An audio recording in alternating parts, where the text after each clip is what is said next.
Rizq, or Al-Rizq, translated as sustenance or livelihood, is an Islamic concept based on the belief that everyone has a promised share of everything in this life.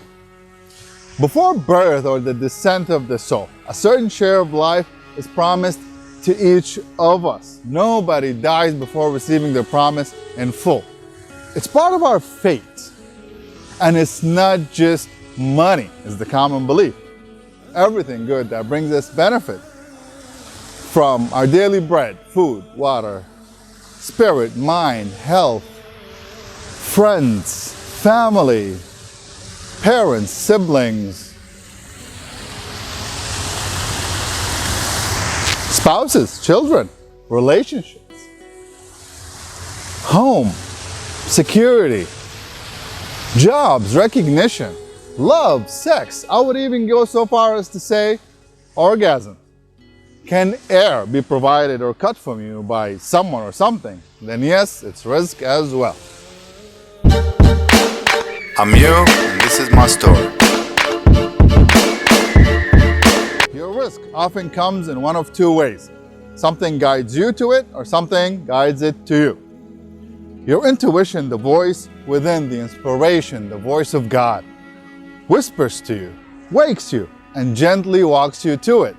Or, out of fortunate or unfortunate series of events, something happens, someone interferes, and it's guided to you. All in its time though.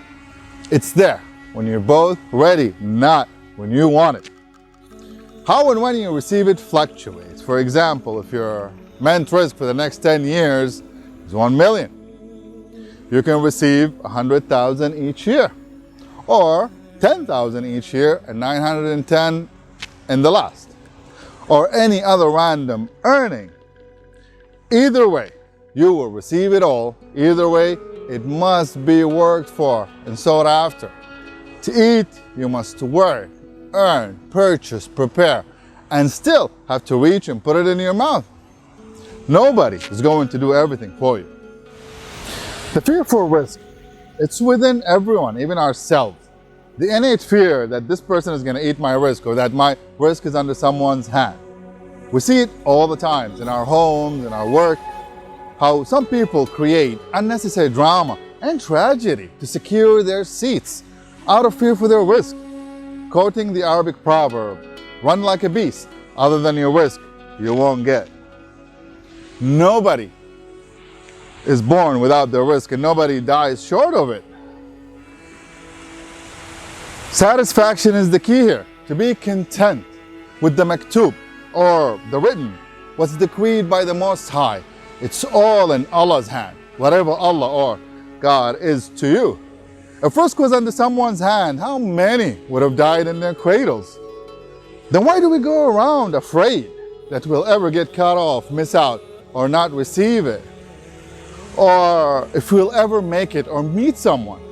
Instead of standing, believing, patient and faithful, unfazed by all the temptations of the herd. Jealousy and envy of someone's rizq. It's a normal feeling, reminded of the realization that it's his or her rizq. We put our eye on their rizq today, they put theirs on ours tomorrow.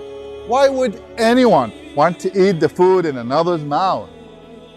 We feel bad of the unfairness that some have everything better, unseeing the facts of life that within this unfairness there is purpose. The baker is upset with the phone manufacturer for having it better, but we still cannot go without both. Life needs all to operate, even though we all want to be superstars. Believing in the divine spirits that transferred us the knowledge of such universal philosophies, after we saw their credibility established with merit and insight, as recognized spiritual leaders. With religion in general being misused and misunderstood, having a bad reputation, little is known of the Islamic enlightening principles compared to other religions worldwide. We miss out on all the wisdom that have influenced billions across the centuries with the power of faith. The knowledge, understanding, and belief of such principles to aid us in the daily hurdles of our lives. All that remains is hope along with this faith, to give us the strength to make it true.